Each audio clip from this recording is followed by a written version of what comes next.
یہ کس طرح پتہ چلتا ہے کہ خدا بندے کی تلاش میں ہے؟ رحمت حق انسانوں کا شکار کرتی ہے، گناہ میں ڈوبے ہوئے انسانوں کو شکار کر کے لاتی ہے، اور وہ ان کی تلاش میں ہے۔ کیسے تلاش میں ہے؟ اگر انسان غافل ہے تو اسے جگاتی ہے۔ ہمارا حاصل دراصل اس کی عطا ہے، اور یہ ہماری کوشش کا نتیجہ نہیں ہے۔ رحمت حق جو ہے وہ سورج کی کرنوں کی طرح اندھیروں کے تعاقب میں جاتی ہے اور روشنی فراہم کرتی ہے۔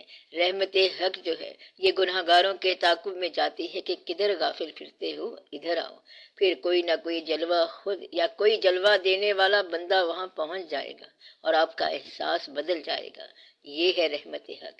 رحمت حق وہ واقعہ ہے جو آپ کو حق کی طرف رجوع کرائے۔ وہ واقعہ حادثہ بھی ہو سکتا ہے اور تکلیف بھی ہو سکتی ہے، پریشانی بھی ہو سکتی ہے، وہ غریبی بھی ہو سکتی ہے، وہ مہربانی بھی ہو سکتی ہے، وہ عنایت بھی ہو سکتی ہے۔ اس لیے ہر وہ چیز جو آپ کو اللہ کی طرف رجوع کرائے وہ رحمت حق ہے۔ تو اللہ اپنے بندوں کی تلاش میں ہوتا ہے، اور یہ ٹھیک بات ہے۔ اسے پتا ہے کہ اس نے ہمارے لیے خزانے مقرر کر رکھے ہیں، خزانے نیکی کے اور عرفان کے۔ جو ادھر ادھر پھر رہا ہے وہ اسے کہے گا کہ واپس آ جا، وہاں آگے کوئی بندہ ملے گا، کیونکہ رحمت حق کو بندوں کے پیچھے لے کے پھرتے ہیں اور اس کو گناہ سے نکالتے ہیں۔ انسان خدا کی تلاش کرتے کرتے خدا کے بندے تک پہنچ جاتا ہے، اور خدا کا بندہ اس کو خدا کی راہ دکھاتا ہے۔ یہ یاد رکھنا کہ سارے بندے فانی ہیں، بتانے والا بھی اور سننے والا بھی۔ چل سو چل، میلہ ختم ہو جاتا ہے۔ جب تک میلہ ہے تب تک یہ رونقیں ہیں۔ آپ میلہ انجوائے کرو اور اپنا رخ صحیح رکھو۔ رخ یہ ہے کہ ہم ہر وقت اللہ کی طرف دیکھیں۔ انا للہ و انا الیہ راجعون۔ ہم اللہ کے ہیں، اسی کے نام سے یہاں ہیں، اور ہم اس کی طرف جانے کے لیے تیار ہیں۔ ہم یہاں صرف میلہ دیکھ رہے ہیں، اور میلہ تو اسی نے دکھایا ہوا ہے۔ ہم اس کا شکر ادا کرتے ہیں۔ شکر ادا کرنے والوں کے لیے یہ کائنات بڑا راز ہے، اور یہ کائنات بڑا جلوہ ہے۔ گلہ کرنے والے کے لیے یہ کائنات آزمائش ہے۔ یہ یاد رکھنا کہ گلہ کرنے والا آزمائش سے بچ نہیں سکتا، اور شکر کرنے والا لطف سے بچ نہیں سکتا۔ شکر کرنے والے کو لطف مل کے رہے گا۔ گلہ نہ کرو، یہ زندگی بھی لطف بن جائے گی، اور اگر تم گلہ کرو گے تو یہ زندگی آزمائش بن جائے گی۔ آزمائش سے بچنا بڑا مشکل ہے۔ زندگی کو ہم خود ایسے آزمائش بناتے ہیں کہ یہ کوئی حالات ہیں، یہ کوئی واقعات ہیں، یہ سب کیا ہو رہا ہے۔ اگر دیکھیں تو دن اچھا گزر رہا ہے اور وقت اچھا گزر رہا ہے، یعنی جو ہوا اچھا ہوا، جو ہو رہا ہے اچھا ہو رہا ہے، اور جو ہوگا اچھا ہوگا۔ صرف اتنا کہنے سے حالات بدل جائیں گے، اتنا کہنے سے حالات درست ہو جائیں گے، کیونکہ وہ سب جانتا ہے۔ ایک غریب سائل ایک جگہ پر آیا، وہاں اونچا اونچا بول رہا ہے، ان سب کو اوپنلی ایڈریس کر رہا ہے کہ آپ کیا سمجھتے ہیں کہ ہم آپ کے پاس پیسے لینے آتے ہیں؟ ہم خود ہی آپ کو دے دیں۔ جیب میں ہاتھ مارا مگر جیب خالی تھی، پھر کہتا ہے کہ پیسے ہیں ہی نہیں، ہم دیں کیا؟ اگر ہوتے تو میں آپ کو کئی دفعہ دے دیتا۔ اس کی بات کا لوگوں پر اتنا اثر ہوا کہ لوگوں نے اس کے سامنے پیسوں کا ڈھیر لگا دیا۔ پھر اس نے کہا کہ یا اللہ، پیسے نہیں دینے تھے، مگر تو دینے سے باز نہیں آتا، تو ہی دیتا ہے اور ہمیشہ تو ہی دیتا ہے۔ اس نے آدھے پیسے رکھ لیے اور آدھے پیسے پھر لوٹا دیے۔ کہتا ہے بس مجھے جتنی ضرورت ہے میں لے چلا ہوں، اور باقی تیرے فقیروں کو دے چلا ہوں۔ مدعا یہ ہے کہ خوشگوار خیال والوں کے لیے یہ کائنات خوشگوار ہے۔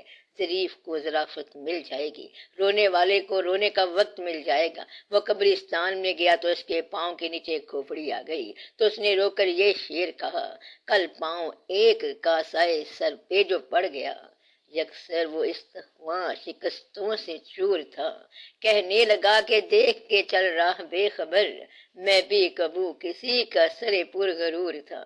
یعنی کہ اس کے پاؤں سے مردے کی ہڈی ٹوٹ گئی، کھوپڑی ٹوٹ گئی، اور اس کھوپڑی نے آواز دی کہ اے بے خبر، دیکھ کے چل، میں بھی کبھی کسی پرغرور انسان کا سر ہوتا تھا، اور آج میں اس حالت میں پہنچا ہوا ہوں۔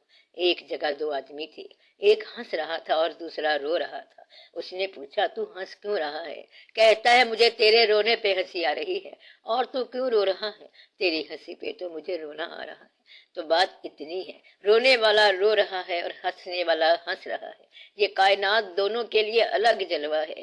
جو فانی ہے اس کو اس کائنات میں فنا نظر آئے گی، وہ کہتا ہے کہ 4 دن کا میلہ ہے، بس سب گئے، ہر شے فنا ہو گئی، اور جو باقی کے ساتھ متعلق ہو جائے گا وہ کہتا ہے کہ ہر شے باقی ہے، ہر چیز موجود ہے، اس کا جلوہ عین موجود ہے، اور ہر جا عین ظہور ہے۔ تو یہ آپ کا اپنا خیال ہے، لہٰذا آپ اپنے خیال کی اصلاح کرو، اپنا نام آپ خود رکھو، اپنے گلے آپ بند کرو، کچھ فیصلے اللہ کی طرف سے خود کر لو۔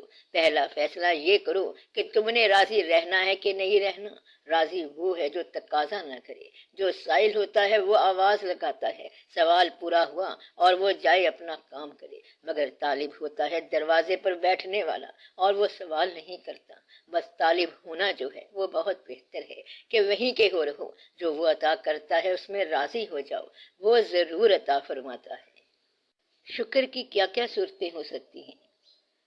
شکر کی پہلی صورت یہ ہے کہ گلہ نہ ہو، بندوں کا گلہ بھی نہ ہو، خالق کا گلہ نہ ہو، زندگی کا گلہ نہ ہو، اور شب و روز کا گلہ نہ ہو۔ زندگی کا حاصل اور محرومی کے مطابق جائزہ نہ لو۔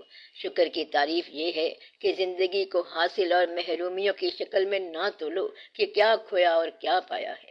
آپ نے نہ کھویا ہے اور نہ پایا ہے، بلکہ اس کا مال اس کے گھر واپس آیا ہے۔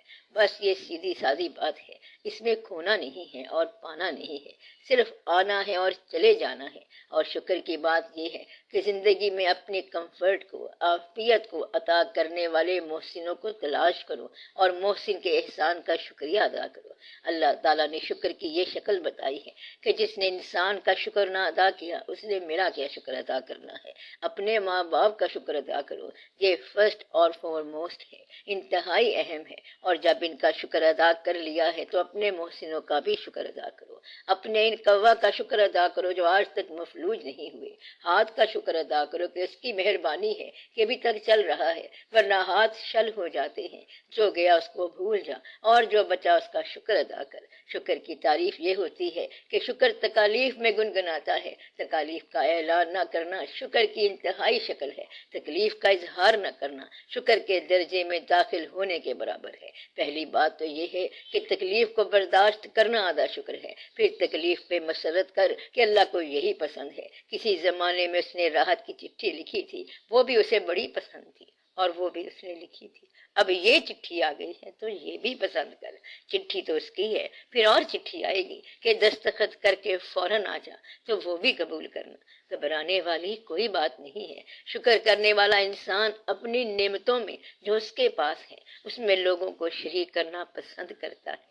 تو آپ اپنی نعمتوں میں ان لوگوں کو شریک کرنا جو اس نعمت سے محروم ہے، تو اپنی آسائشوں میں اور حاصل ہونے والی نعمتوں میں ان لوگوں کو شریک کرنا جن کے پاس یہ آسائشیں اور یہ نعمتیں نہیں ہیں۔ شکر فیاض ہوتا ہے اور دوسروں کو عطا کرتا ہے۔ شکر غریب ہو کے بھی فیاض ہوتا ہے، غریب بھی بڑا سخی ہو سکتا ہے۔ ایک دفعہ سوال کیا گیا کہ غریب سخی کیسے ہو سکتا ہے؟ غریب اس طرح سخی ہو سکتا ہے کہ اگر وہ دوسروں کے مال کی تمنا چھوڑ دے تو وہ سخی اور غنی ہو گیا۔ اگر آپ تکلیف میں ہیں تو لوگوں سے اپنے حالات پوشیدہ رکھیں، اگر آسانی میں ہے گزر رہے ہیں تو لوگوں کو اس میں شریک کریں۔ آپ اپنے غم میں لوگوں کو انوالو نہ کرنا، شریک نہ کرنا، کیونکہ ان کے پاس پہلے ہی غم بڑے ہیں۔ تو یہ شکر کی تعریف ہے۔ آپ دوسرے لوگوں کو اپنے اعمال سے، اپنے مال سے اور اپنے خیال سے آسانی عطا کریں۔ یہ زندگی کا شکر ہے کہ لوگوں کی زندگی سے برڈن کم کریں، لوگوں کو آسانیاں دیں۔ یہ زندگی کا شکر ہے کہ یہ زندگی کسی اور زندگی کے کام آئے۔ شکر کی کیفیت یہ ہوتی ہے کہ انسان ہمہ حال سجدے کی کیفیت میں رہے، شکر سرنگو ہو جاتا ہے۔ شکر پھلدار شاخ ہے جو جھک جاتی ہے، قلعہ بے ثمر شاخ ہے جو اکڑ جاتی ہے۔ شکر کے اندر وزڈم، دانائی پیدا ہو جاتی ہے۔ جو شخص کمپلینٹ، گلہ، شکوہ اور شکایت کا پروگرام بنائے گا وہ ٹوٹ جائے گا۔ شکر کرنے والے کا پروگرام نہیں ٹوٹے گا کیونکہ اس کو بنا بنایا ملتا ہے۔ شکر کرنے کی بے شمار حالتیں ہیں، ہر حال شکر والا حال ہے۔ شکر ایک عادت ہے، ایک کیفیت ہے، ایک مزاج ہے۔ شکر کرنے والے ہر حال میں شکر کریں گے۔ اپنی زندگی بناؤ، ضرور بناؤ، لیکن زندگی کو بوجھ نہ بناؤ کہ ہارٹ ٹربل ہو جائے۔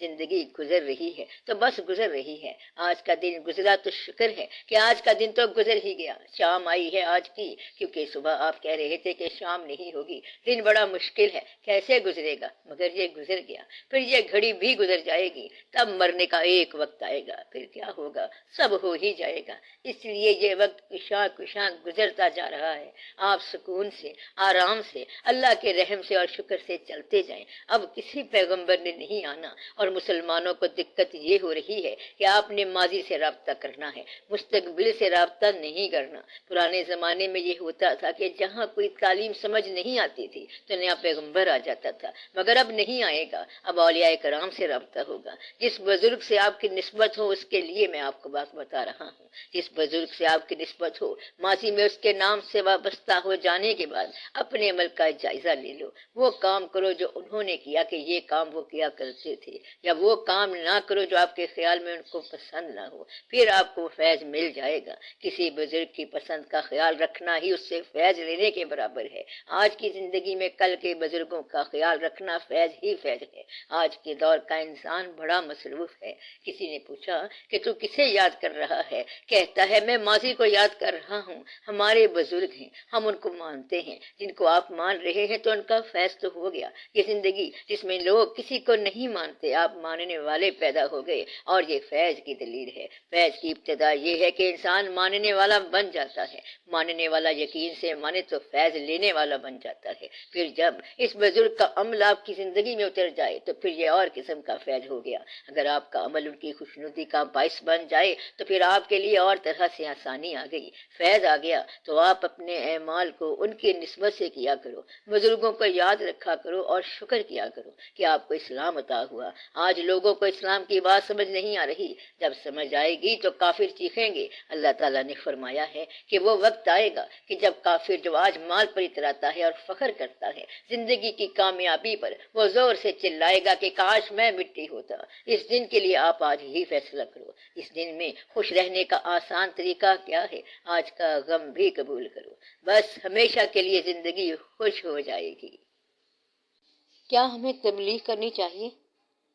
جب تک آپ کو بات کی سمجھ نہ ہو آپ بات کو بیان نہ کرنا، اور اگر کافروں کے علاقے میں تبلیغ کرنے چلے گے تو وہ آپ کو ماریں گے، تو بیان کرنے سے پہلے اس کی اجازت ہوتی ہے، پھر آپ بیان کریں۔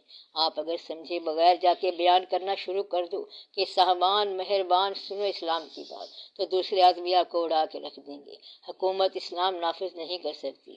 میں نے آپ کو ایک بات بتائی تھی کہ ہمارے ہاں تبلیغ کی سب سے بڑی ٹریجڈی یہ ہے کہ تبلیغ بغیر تعلق ہو رہی ہے، تو آپ تعلق پہلے بناؤ اور تبلیغ بعد میں کرو۔ جو آدمی آپ کو نہیں مانتا وہ آپ کی بات ہی نہیں مانتا، اور جو آپ کو مانتا ہے وہ آپ کے کہنے پر سب کچھ ہی مانتا ہے، اس حد تک کہ لوگ ایک دوسرے کے کہنے پر گناہ کر لیتے ہیں۔ تو ماننا جو ہے وہ تعلق کا ماننا ہوتا ہے، اس لیے آپ پہلے تعلق بناؤ اور بے تعلق تبلیغ سے باز آ جاؤ۔ ایسے ہی کسی سے کلمہ نہ سننا شروع کر دینا۔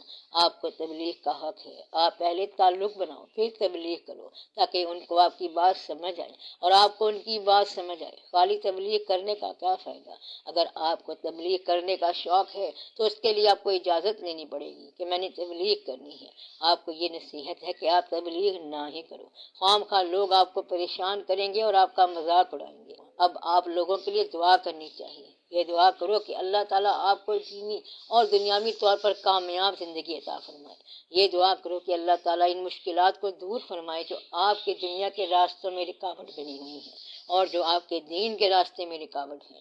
آپ کو آپ کے حقوق مل جائیں، آپ پر آسانی ہو، اللہ تعالیٰ آپ پر خاص مہربانی فرمائے۔ وصلی اللہ تعالی علی خیر خلقہ و نور عرشہ سیدنا و مولانا حبیبنا و شفیعنا محمد و آلہ و اصحابہ اجمعین، آمین برحمتک یا ارحم الراحمین۔